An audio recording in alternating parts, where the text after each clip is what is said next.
Are you being overwhelmed with a lot of gaming consoles, gaming graphics cards been out there? The PlayStation 5, the Xbox X series, and the new graphics cards, the RTX 3080, the RTX 3090, even the AMD Radeon 1 that is coming soon. Are you overwhelmed with all of this? Stay tuned in this video and we will let you know exactly what you need.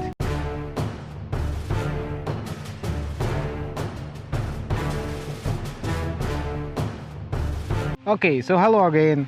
I thought of bringing you again to an outside view here in the Young Park at Las Cruces, New Mexico. You can really see how beautiful this lake is. This is a small lake, it's not a big one. You can see here the ducks are there. I'm not sure if you can see them. Ducks are moving there. Okay, so returning out to our topic.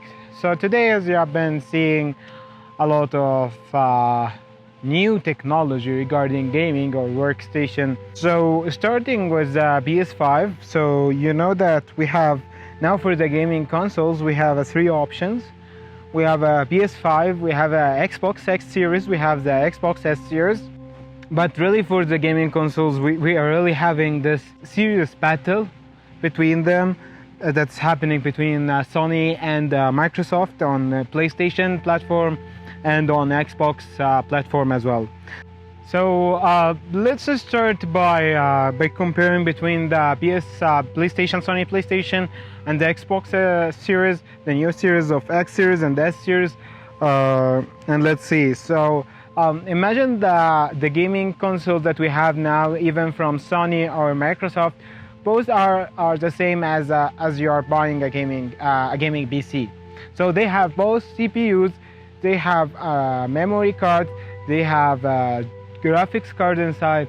So with these details, we're gonna decide today what is the higher in performance according to the numbers. We don't have them actually, so we will just decide according to the numbers and other people who have been reviewing them out. Still, we don't have any actual devices in our hands because these have been still, even the famous tech reviewers still did receive only an outer design for how they will look, but they didn't receive the consoles yet up to the point that this video been recording. So basically the three of them, they are in the terms of the processor, they are AMD Zen 2 architecture. So they are still with the old architecture of AMD. It's not the old, but it's the previous architecture of AMD. So because we have the Zen 3 now coming soon on October 8th, but still they are going in the terms of the processor with the AMD Zen 2 architecture. The difference between the three of them, so in terms of the PlayStation 5, we're having the Zen 2 architecture in 8 cores and the 3.5 gigahertz. Let's take a look about the frequency here. So the frequency of the processor here really defined by how the design is made, because the design is controlling how the airflow is going inside and how the CPU is getting cooled, and this actually will let you decide how much frequency this processor will be at, because if it's really getting cold enough, then it can take more power and it can bring more frequency. So in terms of the PS5, we are having the 8 cores at 3.5 gigahertz. In terms of the Xbox X series, it has the 8 cores as well, but at 3.8 gigahertz. And in terms of the Xbox S series, it has the 8 cores at 3.6 gigahertz. Okay, so all of this information that's been dealt today, all the information that I will be talking about today, their sources will be mentioned below in the description. Please refer to them whenever you need. The Xbox S series is at 3.6. So in terms of the processor, we have a really good opportunity for the Xbox, even the X series or the S series, as they are both at 8 cores. One of them is 3.6 with the S series and 3.8 for the X series, above the 3.5 gigahertz for the PS5. In terms of the RAMs, they are also, all of them are as well using the GDDR6 type of RAMs, which usually you find this type of RAMs in the video RAMs, not in the normal computing games, not in the gaming PCs, I'm sorry. So the GDDR6 usually find it inside the graphics card. You cannot just put a RAM, a GDDR6, but this have been used as the RAM for the consoles here we have.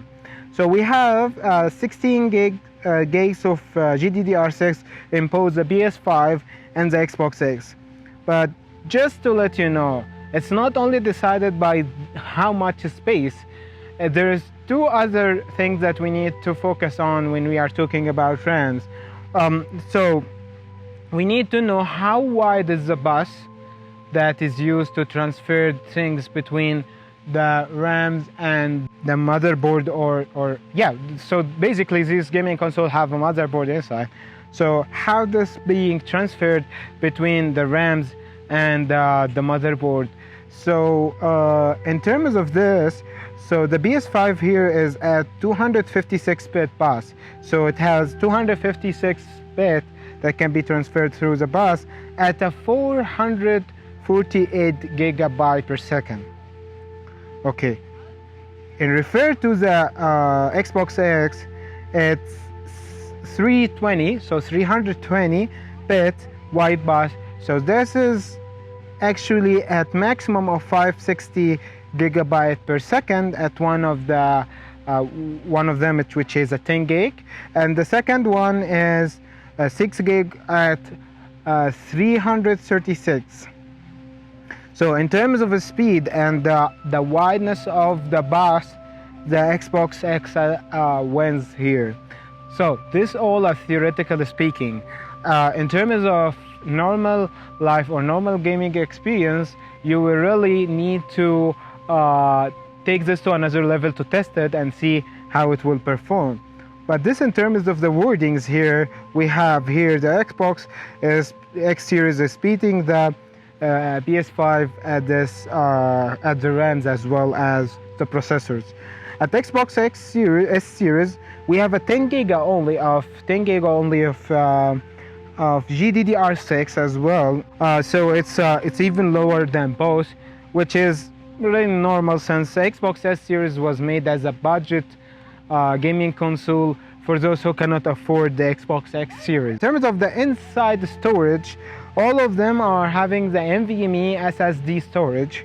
The PS5 at 825, the Xbox X series is at 1 terabyte, and the S series is at 512 gigabyte of NVMe SSD. So up to now, still Microsoft beating at the graphics card, the processor, and the RAMs. Moving forward up to the how it can handle things out. So I know that for the Xbox X series, they have been saying that it can go for the true 4K. It can support up to 8K HDR, and it also has the 4K UHD Blu-ray drive. So you can actually get your Blu-ray DVD from Redbox or such movie resellers, or you can rent up a movie and you can just run it at 4K UHD using the drive there on the Xbox X series. We have the same technology on the PS5. However, we didn't yet I didn't yet really know that how much we can get, if we can get the 8K, but for sure we can get the 4K gaming experience.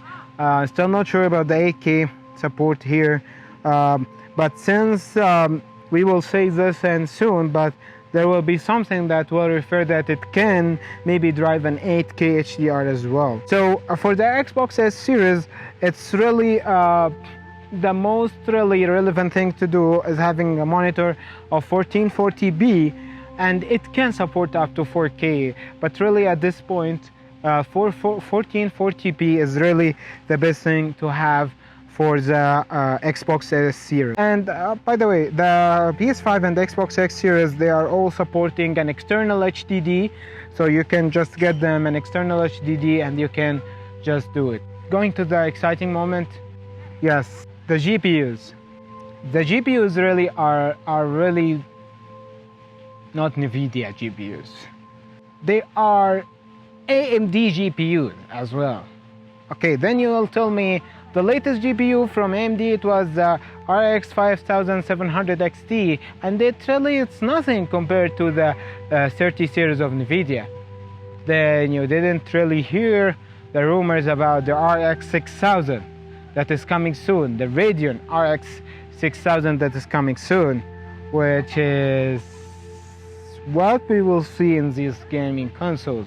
So in these gaming consoles we will see the new technology from AMD, which is the RDNA 2, that will support a lot of new technologies, a lot of new features that have a lot of promises and a lot of rumors and a lot of tweets that it can beat out NVIDIA, or at least in the price view.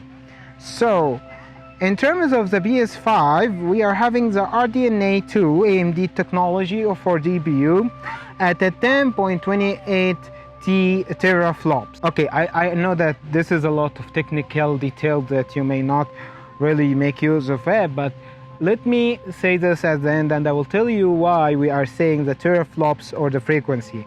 So the teraflops is 10.28. The frequency is 2.23. This is for PS5.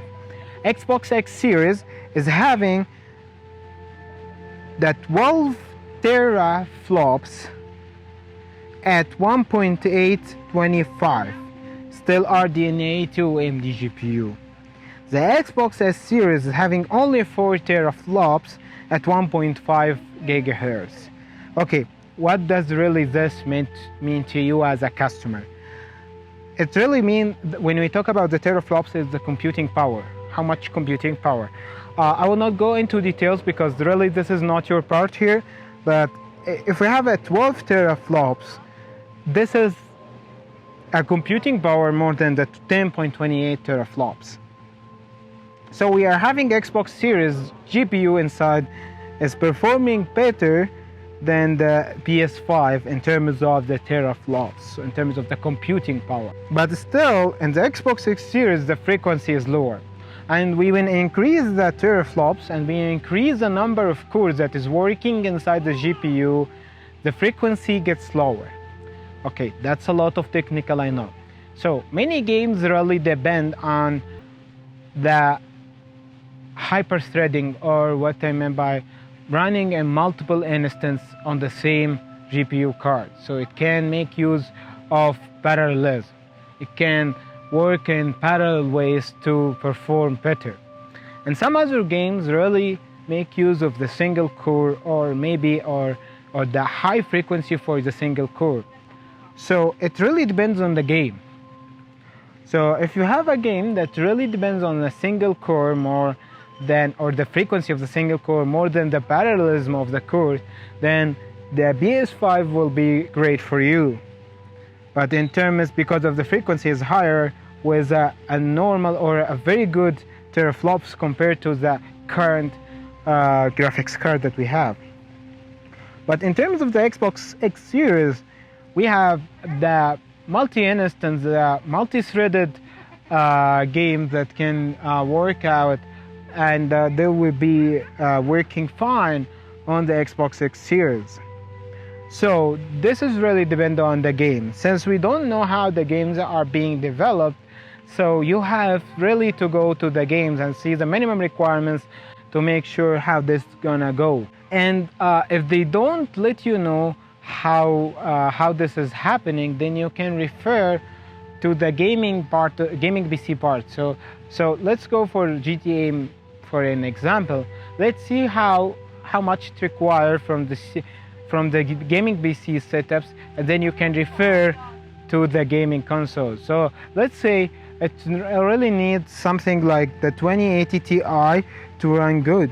The 2080 Ti is known that it can run up to 14 teraflops at 1.3 megahertz up to 1.6, and it has a lot of CUDA cores and TensorFlow cores. This means that it has a a lot of parallelism more than depending on a single one. So then at this point the Xbox X Series is really good for this game. Let's go for the Xbox S Series. It's at 4 teraflops at 1.5 gigahertz. So at this point it's really not worth it, I think, to buy the Xbox S Series at $300, because really you can get a very decent graphics card with a decent CPU and motherboard and build your own PC at about $500 to $600, and having a lot powerful gaming setup than the Xbox S Series. So that's my recommendation, but it's up to you if you really need the easiness of having just a console plug and play.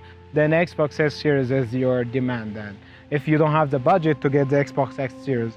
But the price difference between both are just $200, which is nearly nothing, depending on how much you will gain if you buy the next one. This was the part for the gaming consoles. So in terms of the gaming consoles, you are now knowing that how the PS5 and how the Xbox X and how the Xbox S are performing against each other. So we can really see that Xbox X is really beating up PS5 in terms of the processor, in terms of the RAMs, in terms of the storage. Still, the graphics card is something that you really need to know, and this is the main thing that you will need to be concerned about when you are talking about gaming, because gaming graphics cards is something that really drives your games. That was the part about the gaming consoles. Okay, let's move forward to the PC, or building a PC. Okay, so now we have 3 new options, actually 4, but let me talk about the 3 new options from NVIDIA cards: the RTX 3070, the RTX 3080, and 3090. So the difference in prices in about $499, $699, and I think $1,400 maybe. I still don't have the price here, but I think it's about $1,400 more or less. The RTX 3080 is really the sweet spot for gamers right now. So starting with the RTX 3080, because this is a sweet spot for graphics card for the gaming PCs lately. So we are talking here about 1.44 in the base clock, 1.71 in the post clock when you boost this graphics card. In terms of the video RAM, we are having a 10 GB of the new GDDR6X at a 320 bit in the bus. Okay, so that's a 10 GB of GDDR6X. That's how much the size of the RAM, as well as the new technology that they are using, which is the GDDR6X, which is really faster than the GDDR6, and also they have at a 320 bit, which is a very wide space for the transfer of data between the video RAM and the PCB on the GPU card. Ray tracing, tensor cores, DLSS, and PCIe Gen 4. Okay, so the main thing that they are working on now, the DLSS, since they have the ray tracing and the tensor cores from before. So the new thing that they have is the DLSS. A DLSS is a really new technology that is really curing your gaming experience. So if you have a low resolution pixels that's coming out, so this DLSS technology, it's really resolving this one to get it to upper resolution, like if it's 1080 or 40, it can get it more clear and more natural resolution. It's running at PCIe Gen 4, so really the transfer between the motherboard and GPU card has been really faster than before using this new technology of PCIe Gen, PCIe, sorry. The thing that they removed from the 3080, the SLI, so you cannot actually run two 3080 together the same way that we did with the 2080 Ti or the Titan RTX. However, they put it on the 3090 RTX that it will be available there as well. The 3 new cards will support the HDMI 2.1 as well as the DisplayPort 1.4a, which really can go for 4K and 8K at some points. The 3 cards have a VR ready. You can just connect the VR gaming set. In terms of the temperatures, the RTX 3080 have recorded a max temperature at 93 Celsius on the stock mode. So this is with no overclocking, with no playing around with the card. This is like you get the card from the out of the box, you plug it in your computer, so it will record the maximum temperature of 93 Celsius. The 3080 will require about 320 watts, so it will at least require 750 watts and the system for the power supply in total, so it can handle the 3080. It can go for up to 4 monitors, 8K. This is about the 3080, but not recommended for the 8K. This one is recommended for the 4K, up to 4 monitors. This is the 3080, which is really the sweet spot for the gamers. In terms of the 3070 on the right hand and 3090 on the left hand, so the 3070 is really going up to the base clock is higher at 1.5, since we have less cores running. As I told you before, when we run less cores, we have a higher frequency. So we have here 1.5 at base and 1.73 at boost.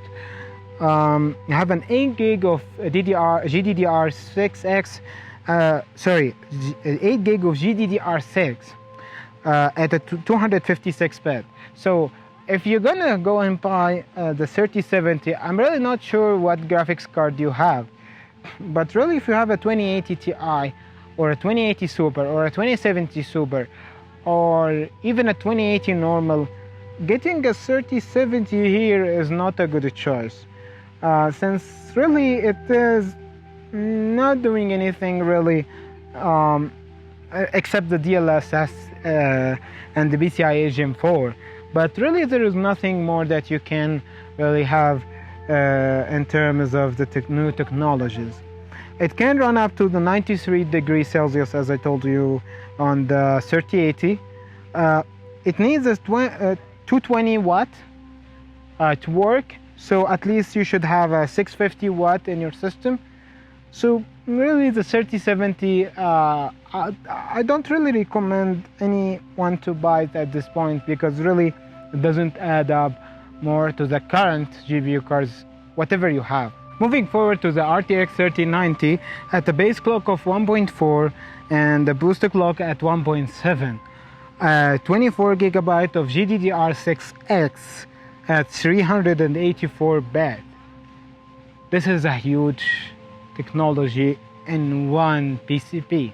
In terms of this RAM, this is a really speedy RAM with the same technology like the ray tracing, the tensor cores, and also with the new technology of DLSS and the PCIe Gen 4 support.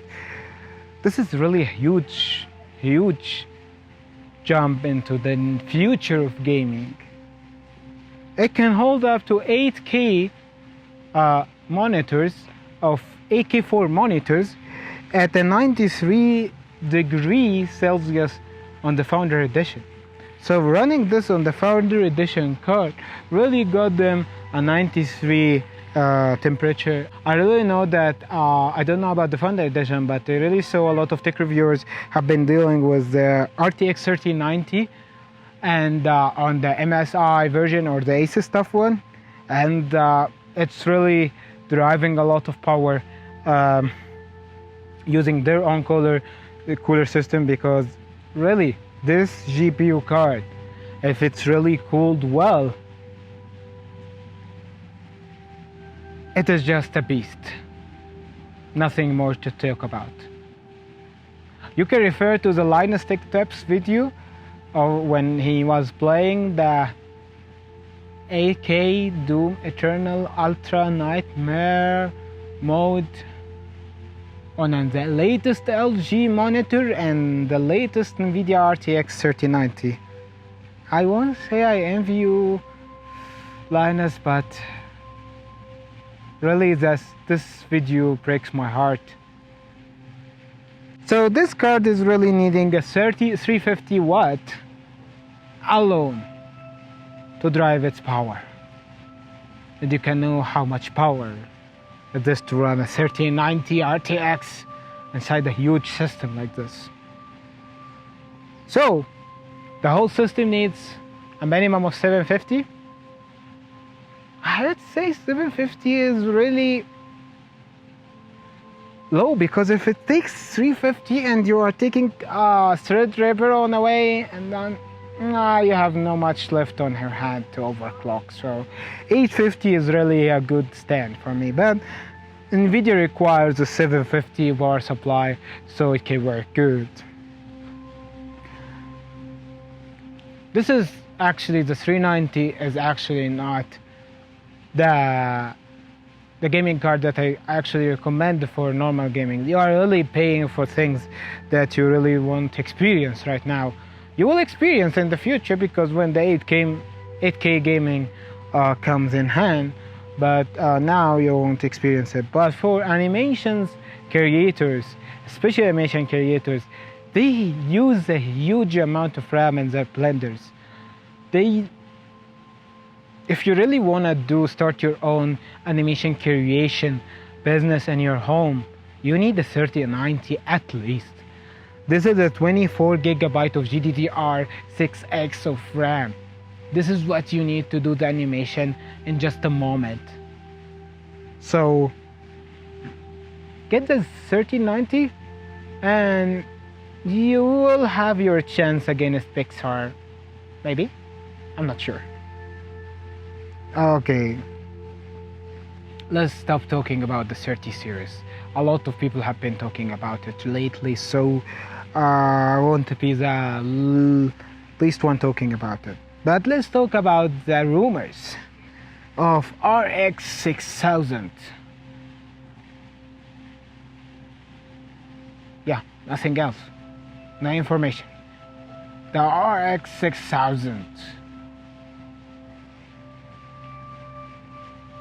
Any other information?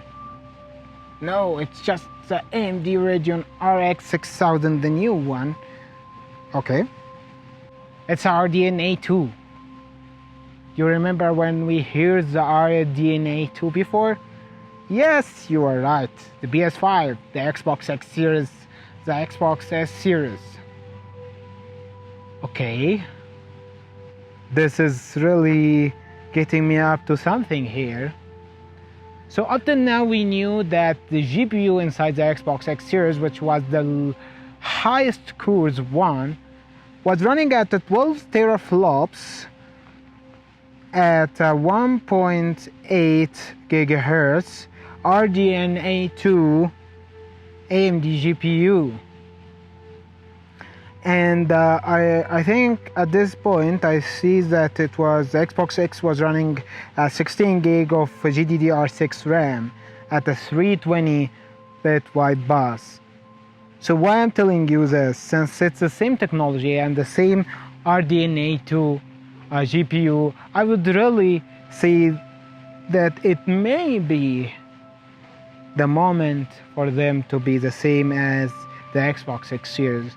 So we may be looking at a 1.8 gigahertz in base clock, or maybe a post clock. I'm really not sure, since the Xbox X series has its own airflow and its own cooling system, so they may be going for the post clock at the beginning.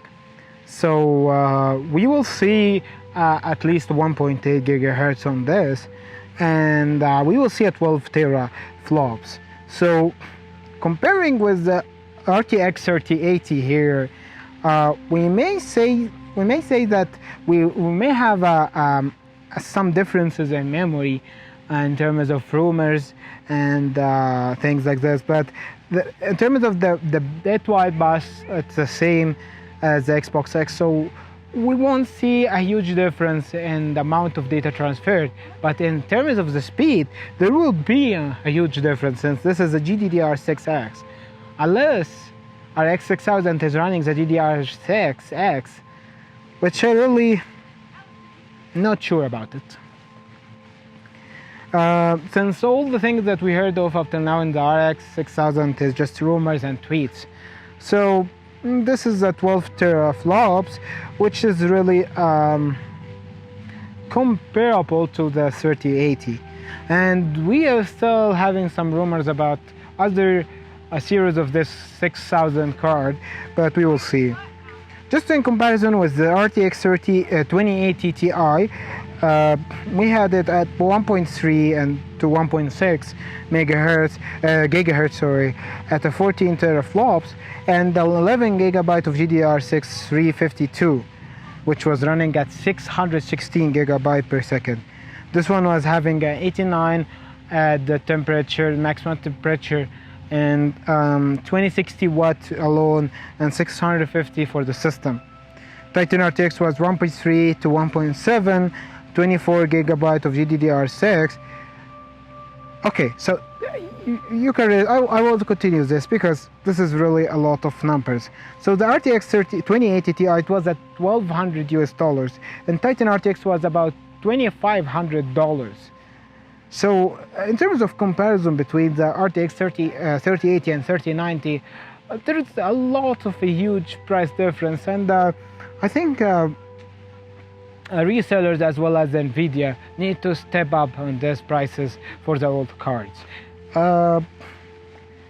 For AMD RX 5700 XT, it was about $700, but it was 1.6 megahertz, 2.1 megahertz and boost.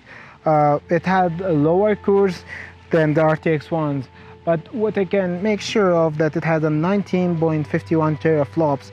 It used up to 225 watt. It only needed a 600 watt on the system to drive power. It had a really bad impressions at the beginning, but at the end this card was a very good one in terms of the pricing and power comparison to 2080 and 2080 Super.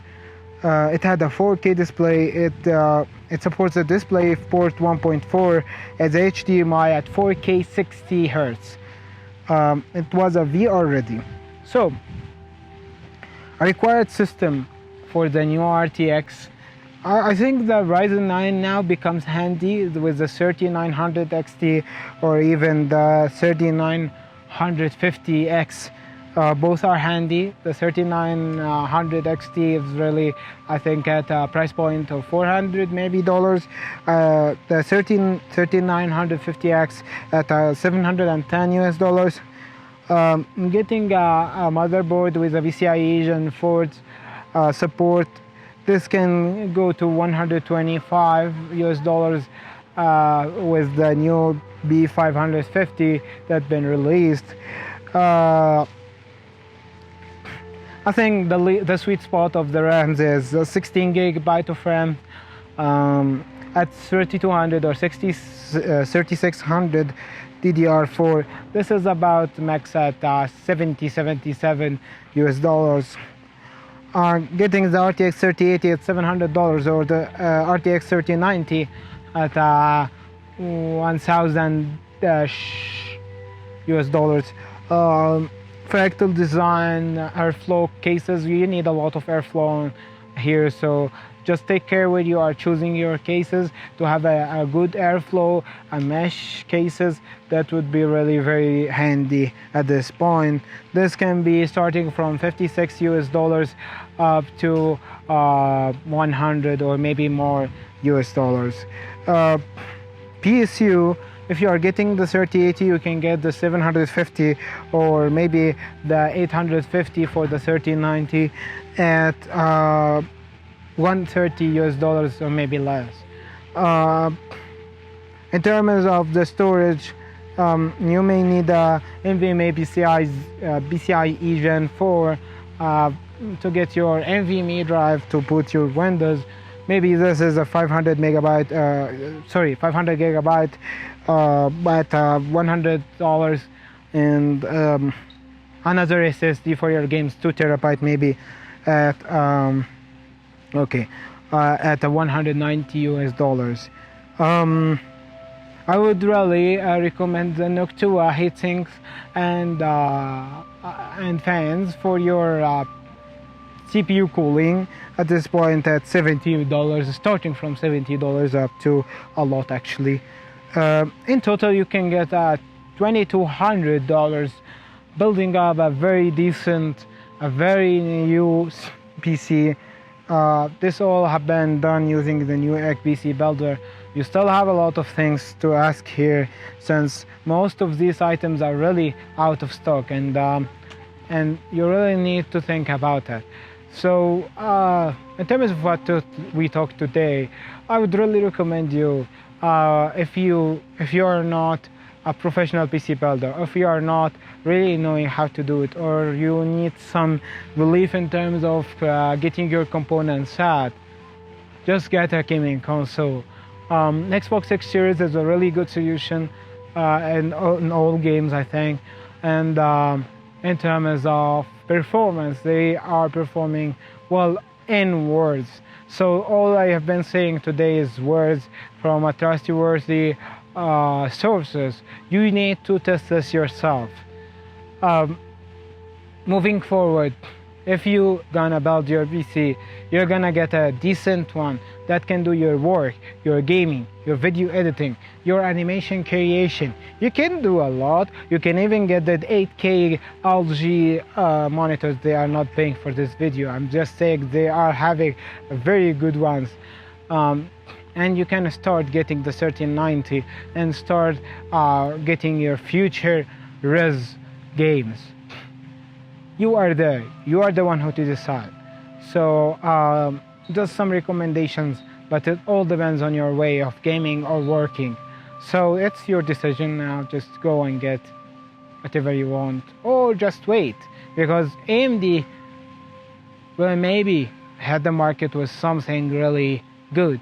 Just wait for them. Maybe at the end of October.